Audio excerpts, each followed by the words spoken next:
Whether you're thinking about index funds or exchange traded funds, and you think about the average Joe investor, the gold standard has always been Vanguard. They started the index fund revolution, and now they have 50 different Vanguard Index Mutual Funds. Now, over a year ago, we tested every single one of the Vanguard Indexed ETFs, and there were 45 of them. But now it's 2025, it's time for an update. Today we're testing every single one of the 50 Vanguard Indexed Mutual Funds. And of course, I built a spreadsheet. Let's dive into the results.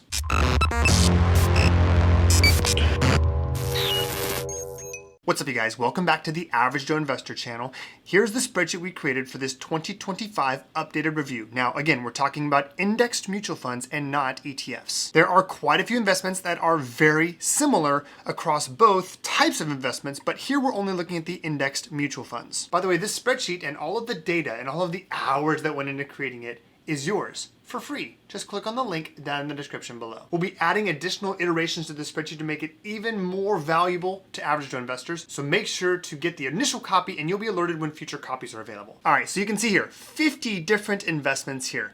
And you've got all types of different investments here. If you look in the column C here, we've got, let me just sort this A to Z. We've got balanced index funds, maybe a combination of different types of investments. We've got bond indexed mutual funds, 13 of those. 18 different indexed equity mutual funds, small, mid, and large cap. And then 13 different equity international. And as you can see, some of these funds are really, really old, going all the way back to 1960 with the small cap index fund and 1976 with the Vanguard 500 index fund. And in my opinion, nothing gets more diversification than a Vanguard index fund. Here we have 15,000 different holdings for VBIAX and VBTLX, and many others with thousands of different underlying investments. Now in this video, we're expanding our search. Instead of just looking at a 1 year and a 3 year like we did in the 2023-2024 video, here we're looking at 4 distinct timeframes. The 1 year time frame, the 5 year time frame, the 10-year time frame, and the 20-year time frame. And because Vanguard has such a rich history, you can see that all 50 are available for the 1 year and the 5 year time frame. 42 of the 50 have a 10-year history, and 23 of them have a 20-year history. And you can see along the bottom here all of the different tabs that have all of the supporting data for all of these different indexed mutual funds. And each one of them has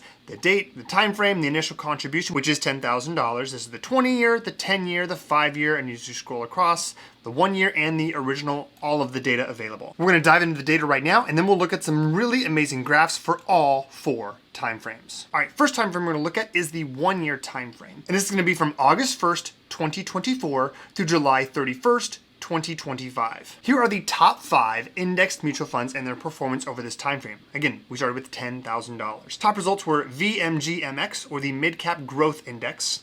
Then we've got VIGAX, Growth Index Fund.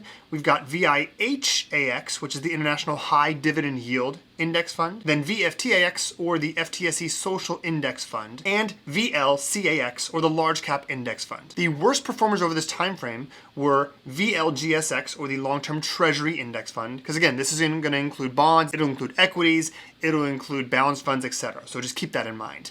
Long-Term Treasury Index Fund was the worst, then the Tax-Managed Small Cap Fund, then the Long-Term Bond Index Fund, the Tax-Exempt Bond Index Fund, and the Long-Term Corporate Bond Index Fund. Of those 5 worst performers, 4 of them lost money, and the 5th one, VLTCX, actually did not lose money. It was just slightly positive over this time frame. And it is worth noting that 4 of those 5 indexed mutual funds were bonds that underperformed. Now let's look at the 5 year time frame. And you can see we've got some consistent performers here. Top result, VIGAX, worth $21,000. Then VFIAX, or essentially the S&P 500 Index Fund, worth $20,700. Then VLCAX, the Large Cap Index Fund. VTCLX, or the Tax Managed Capital Appreciation Fund. And VFTAX, or the Social Index Fund. All of them worth at least $20,000, and it closed 6th place with the Total Stock Market, or VTSAX, a very popular index fund. And we see some trends here. The VIGAX was in the top 3, or the top 5 for the 1 and the 5 year. So was VLCAX, and so was VFTAX. And we see some consistent underperformers as well. VLGSX was worth only $6,000 after 5 years. VBLAX worth $72.96, VLTCX worth $82.76, VBTLX worth $93.94, and then VSIGX worth $94.54. All of them lost money, and there were others that lost money here as well, an additional 4. They just didn't lose quite as much money. Now let's look at the 10-year time frame. And we again have some consistent outperformers here. Top result, VIGAX, the Growth Index Fund, 168 holdings worth $45,000, or quadrupling the money over 10 years. Then we have VFIAX, or the S&P 500, worth $35,934. Then VLCAX, the Large Cap Index Fund, at $35,871. Then the Tax Managed Capital Appreciation Fund, VTCLX, and then VTSAX, the Total Stock Market Index. You'll notice here down at the bottom, VFTAX, which wasn't the top performance for 1 and 5 years, wasn't in the 10-year because, well, it was launched in February of 2019. It doesn't have a 10-year history. Worst performers here for the 10-year time frame, only one of them lost money. But the others didn't perform great either. We had the worst performance here, Long-Term Treasury Index Fund, VLGSX, went down in value. Then the other 4 just made less money than the others. VMBSX, or Mortgage-Backed Securities Fund, VSIGX, VSBSX, and then VBTLX. All 5 of these underperformers were bond funds. Now let's take a look at the 20-year time frame. This is from 2005 through 2025. Here, the top performers would have weathered in this time frame the housing crisis of 2008, the recession in 2022, the COVID drop in 2020, and everything in between. Top result here, 20-year time frame, VIGAX, that $10,000 grew to $109,000, or grew nearly 11 times. Then we had VLCAX, the Large Cap Index Fund. Then VFIAX, the Vanguard S&P 500 Index Fund. Then VTCLX, the Tax Managed Capital Appreciation Fund. And again, VTSAX, the Total Stock Market Index Fund. Here are the worst 5 funds here over the 20-year time frame. VBIRX, the Short-Term Bond Fund, grew from $10,000 to $16,000. Then the VBTLX, the Total Bond Market Fund, grew to $18,000. Then we had VBILX, the Intermediate Term Bond Fund, which grew to $20,000 or doubled its money over the 20 years.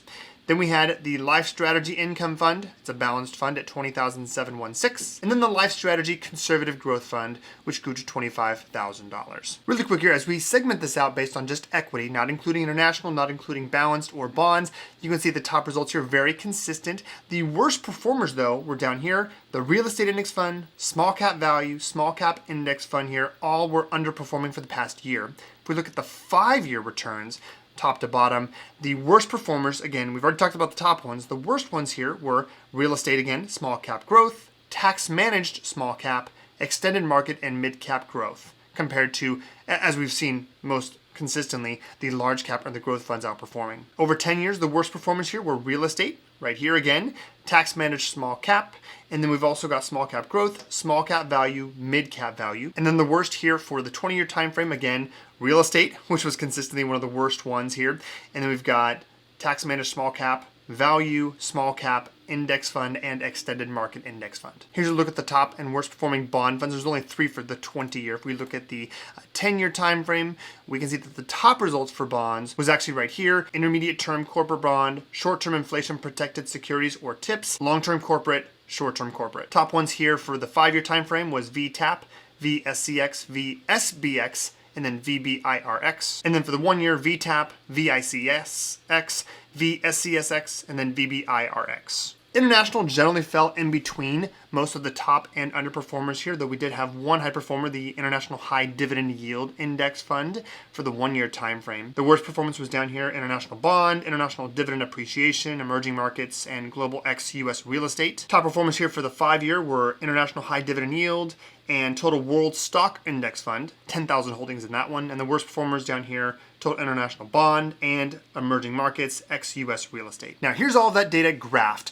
over that 20-year time frame. And you can see it's pretty hard to read, but you can see there's clearly differentiation here between them. But most of those different results don't start to really become apparent until around 2013, or about 8 years in. Then we start to see some real clear outperformance, namely from this blue fund right here, which is VIGAX. A lot of the funds were in this middle range right here, or right here, where they grew from $10,000 to $50, $60, $70, maybe even $80,000, but this was the clear outperformer. And then were some clear underperformances here down at the bottom, where it was essentially flat the entire time frame. Here's the 10-year total time frame. Again, from 2015 through July of 2025, we have the same fund outperforming here, the VIGAX, the Vanguard Growth Index Fund. We have a little bit closer performance here with some of these funds in the middle, and then really a lot of the funds fell in the $20,000 to $25,000 range. Again, with some clear underperformances here, namely from VLGSX. Here are the 5-year total returns from August of 2020 through July of 2025. So we're kind of coming out of the COVID timeframe, and you can see the results are much closer together here. We started with 10,000. Most of them made money. Some of them clearly lost money down here, like VLGSX or VBLAX, and of course this blue one down here, VLTCX. But the top performer here, not by a bunch, but by a little bit, was VIGAX here at the top. And here's that final 1-year total time frame, August of 2024 through the end of July 2025. The results are a lot closer together. The top result is right up here, VMGMX, which did outperform the Vanguard Growth Fund just by a little bit, that same light blue line right here. You can see this big dip here, which occurred during Liberation Day. Obviously, everything took a dive here, but some of them recovered much quicker than others. Now, this is just the first iteration of the spreadsheet. We are going to include with all of these index funds here, as we build this spreadsheet out even further, the ability to just graph the different segments. We're gonna have a graph for just equity, a graph for just equity international, and then a graph for just the bonds and the balance funds, just to make sure that that data is clearly differentiated between. And then we'll also make sure that we can adjust for risk, right? We want to make sure that we're not just looking at the total results. We want to be aware of the volatility that occurred along the way. And what is that Sharpe ratio for each of these index mutual funds? How much risk are you taking? How much volatility occurs? What is that total return adjusted for risk? And we'll make sure to have that standard deviation, the excess returns, the risk-free rate, and that all-important Sharpe ratio. So make sure if you want access to the spreadsheet now, the only way to be guaranteed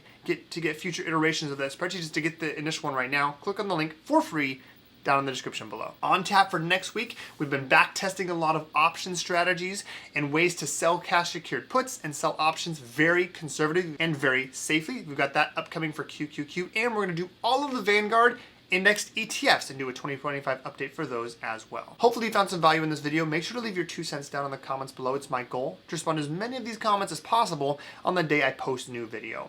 That's all I got for you guys. Have a great rest of your day, and thanks for watching.